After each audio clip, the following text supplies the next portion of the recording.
Miro Cerar, ki so ga poslanci včeraj izglasovali za novega mandatarja, nadaljuje sestavljanje ministrske ekipe.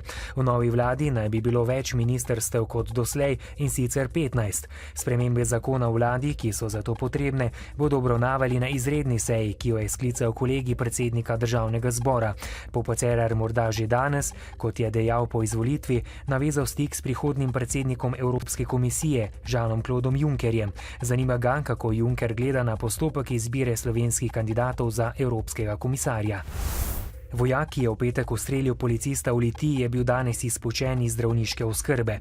Prevzeli so ga policisti in je v pridržanju. Na obrambnem ministrstvu so pojasnili, da je vojak pred zaposlitvijo v Slovenski vojski dobil zdravniško spričevalo, v sklopu katerega je moral opraviti psihološke teste.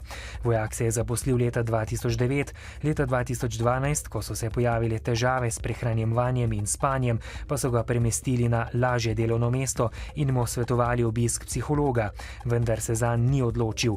Naknadno je bil nato premeščen v kuhinjo, preden je odšel na trajni bolniški dopust. Napotili so ga na ponoven zdravniški pregled, kjer se je ugotovilo, da ni sposoben delati z orožjem.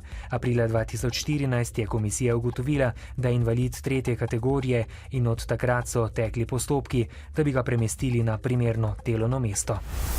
Višje sodišče v Ljubljani je potrdilo oprostilno sodbo policistoma Dušanu Mikolčeviću in Alešu Konradiju, ki jo je tožilstvo preganjalo zaradi domnevno nevestnega dela v zadevi Bulmastifi, poroča časopis Delo. Obtožnica ju je bremenila, da sta zavestno prikrila nekatere sledove, a je ljubljansko okrajno sodišče policista oprostilo. Tožilka pa se je pritožila. Zdaj je oprostilno sodbo potrdilo še višje sodišče. Slovenske železnice pri izplačevanju plač poslovodstvu v letih od 2010 do 2012 niso ravnale gospodarno. Med drugim so takratnemu generalnemu direktorju Goranu Brankoviču in delovskemu direktorju Albertu Pavliču izplačevale previsoke plače in dodatke. Sporne pa so tudi nagrade in odpravnine, je ugotovilo računsko sodišče. Skupno je bilo različnim direktorjem na železnicah neupravičeno izplačani skoraj 120 tisoč evrov. Podjetje mora zdaj pripraviti odzivno poročilo in spremeniti pravila, da do takšnih nepravilnosti ne bo več prihajalo. Nogometaši Maribora bodo drevi ob 20:45 na stadionu Celtic Park v Glasgowu igrali povratno tekmo 4. predkroga Lige prvakov s škotskim prvakom Celticom. S trenerjem Antejem Šimunžo so odpotovali vsi igralci, saj nihče ni poškodovan ali kaznovan. Prva tekma se je v Ljudskem vrtu končala z 1:1. V mariborskem taboru pravijo, da je to izjemna priložnost za uvrstitev med evropsko elito, podobno pa razmišljajo tudi pri škotskem prvaku. Stavnice precej več možnosti za uspeh napovedujejo Škotom. Ponoči bodo padavine, sprva kot nevihte, od severa zajele vso državo. Jutri dopoldne bo pretežno oblačno, občasno bo deževalo, na jugu bodo tudi nevihte. Popoldne bo sprejemljivo oblačno, pojavile se bodo krajevne plohe in posamezne nevihte.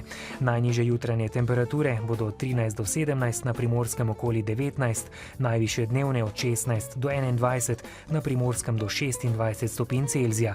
V četrtek in petek bo sončno, na Primorskem bo pihala šibka burja. Postopno bo topleje. Danes v dnevniku televizije Maribor. Potok Krka zaradi zaraščenosti poplavlja, ministrstvo ščiti gnezda ptic. Mariborski dijaki že sedli v šolske klopi.